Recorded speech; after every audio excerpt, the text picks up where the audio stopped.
Oh, hey, it's Alex from Blue Lightning Software again.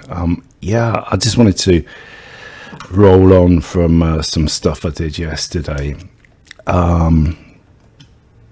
This is about refactoring, really. It's just I'm trying to give a lesson, really, and advice or whatever. This is where I do stuff in Unity at the moment.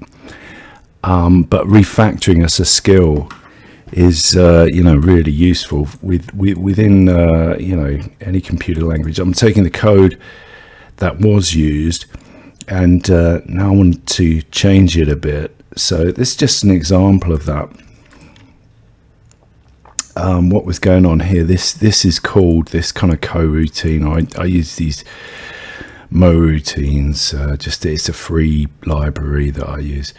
It's got added functionality, like I think they added it to coroutines. I might be wrong, but on the LTS version I was using, like 2021, I switched to 2022. I'm not 100% when they added coroutines like stop and starting a bit more control on coroutines now, but it's got that kind of handle on your what is essentially a coroutine. But here it's timed strike repeating. So this was used for a repeat strike.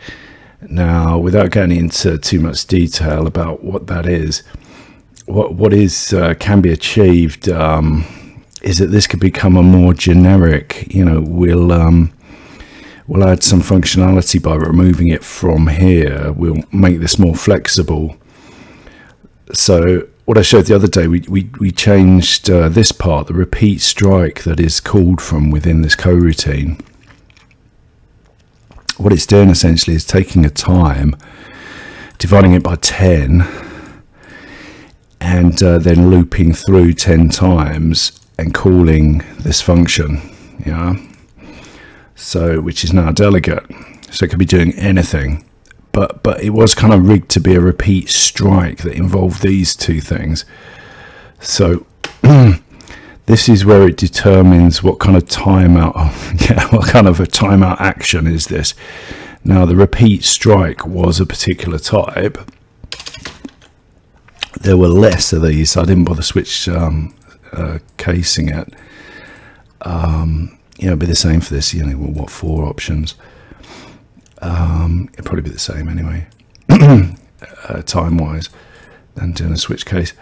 This type, the repeat strike, I've now added a repeat other, which essentially I want to do that same thing. I've just added this, so this would be it sets the current timed action, which is like a handle on a mo routine or a coroutine, and then runs it. Repeat strike and repeat other both want to run this one. We no longer want it to be just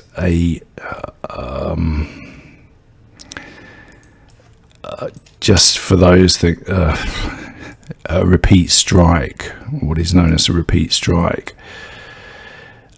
Now we've removed those, it could now be a timed step repeating. Okay, so I was thinking if I change the name, if I do it here, do you know sometimes this freezes up so much that I would go and actually find the red bits on the compiler, but it's done now, and just copy and paste that through. So this is just to get and also this, do I need to work this through? Repeat step action step. Okay, so what's really important, I'm kind of trying to lecture in my kind of the theories of software development, that the name should make sense. We've got timed step repeating, repeat action step. Timed action step seems to be something we're doing, and it's not even repeat anymore. It's a timed action step is now a concept that we're using. So if we go to this and call it a name that kind of describes what it's doing almost exactly if possible. You don't have to write a paragraph for a variable or function name, but if it all ties up to timed action step, timed action step. Okay, so now we go back to this, and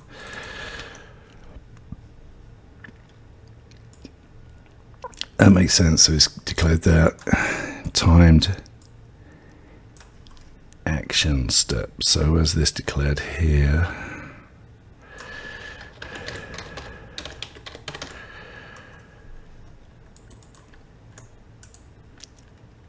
there's a few of them. Honestly, I think it's quicker to go through like this rather than use replace. But that's just me using Visual Studio. So we just changed the name. All those were name changes to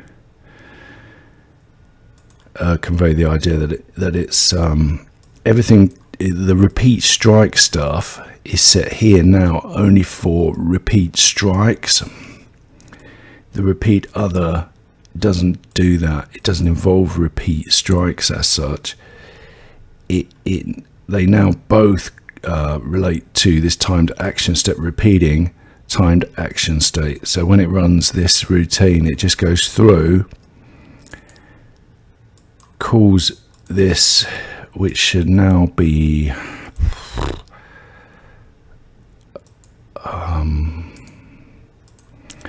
the delegate. I could show you me changing a delegate name, which isn't going to help me much, but you can look at it again. Timed action.